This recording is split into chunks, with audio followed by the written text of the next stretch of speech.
chers amis, j'espère que vous allez bien. Aujourd'hui, c'est la journée mondiale du livre et du droit d'auteur.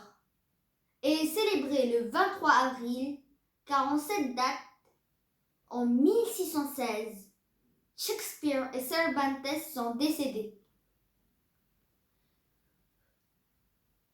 En cette occasion, je vais vous présenter une petite sélection de livres très passionnants que j'ai beaucoup aimés. Magnus Chase et les dieux d'Asgard. Cette trilogie parle de mythologie viking. J'ai le tome 2 et 3. Timo, le dernier chaman. Les chamans sont les guérisseurs indiens. J'ai le tome 1 à 4. Je vous conseille aussi les romans d'un écrivain, Michael Morpurgo. Il écrit des livres légendaires comme Soldat Peaceful, Seul sur la mer immense, Cheval de guerre, Le roi Arthur et Le royaume de Kensuke. Et j'ai aussi 2 recueils de philofables. Les philofables pour la terre et les philofables. Aujourd'hui, je vais vous présenter un roman qui m'a beaucoup touchée, intitulé « Écoute mon cœur » par Janine Tesson.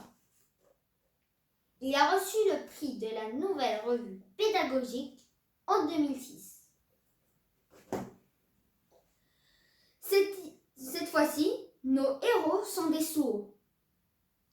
L'histoire se passe en 2 époques. Elle parle d'amitié et de courage.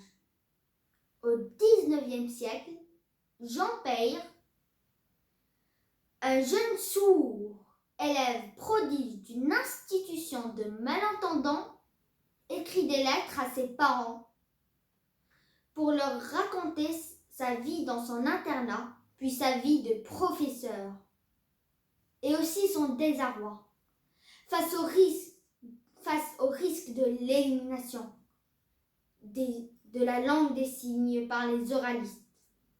Va-t-il réussir à préserver le moyen de communication et d'instruction des sourds? Passons au présent maintenant. C'est l'histoire du vieux Paulou qui a vendu sa maison à une famille de sourds. Il leur rend souvent visite et se lie d'amitié avec eux, alors que les personnes du village les nomment ces gens-là. Un jour, il pleuvait des cordes et les fournées ont été enfermées chez eux. Vont-ils réussir à s'en sortir? Le vieux Paulou arrivera-t-il à les aider? Je vous conseille de lire ce livre attachant et très passionnant. Maintenant, place à notre rituel de philofables. Le serpent et les villageois. Près d'un petit village de l'Inde, vivait un énorme serpent qui terrorisait les habitants, piquant à mort ceux qui passaient dans les parages. Excédés, les villageois allèrent en délégation trouver un sage pour se plaindre de sa méchanceté. Le sage se rendit à son tour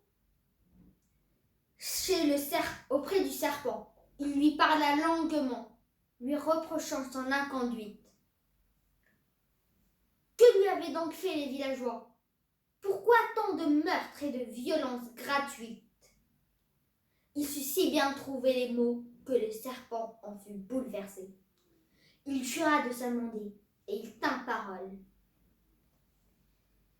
À compter de ce jour, il ne fut plus le même. Lui, le terrifiant reptile, devint une sorte de ver long et flasque.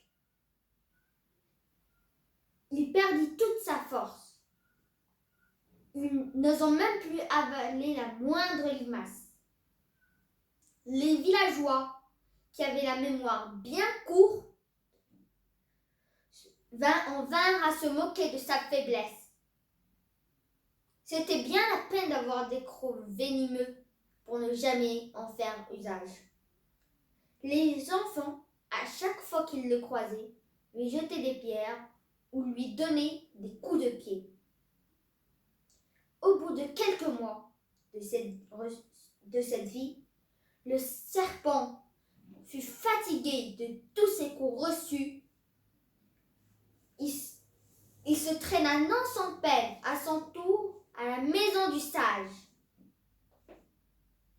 Et ce fut à son tour de lui exposer ses problèmes. J'ai fait tout ce que tu m'avais demandé, mais j'ai l'impression de n'être plus moi-même. Les villageois ne me craignent plus, et tout leur respect d'Adam s'en est allé.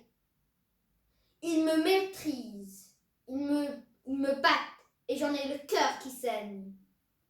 Que peux-tu me dire? Ce que je peux te dire est fort simple, lui répondit le sage. Je t'ai interdit de piquer à mort les villageois, sans raison. Mais t'ai-je interdit de siffler? Conte de l'Inde. La sagesse indienne nous enseigne que la violence n'est pas une solution, la lâcheté et la faiblesse non plus. نقول في اللغة العربية لا تكن حلوا فتبلع ولا تكن مرا فتلفظ. Merci beaucoup. Au revoir.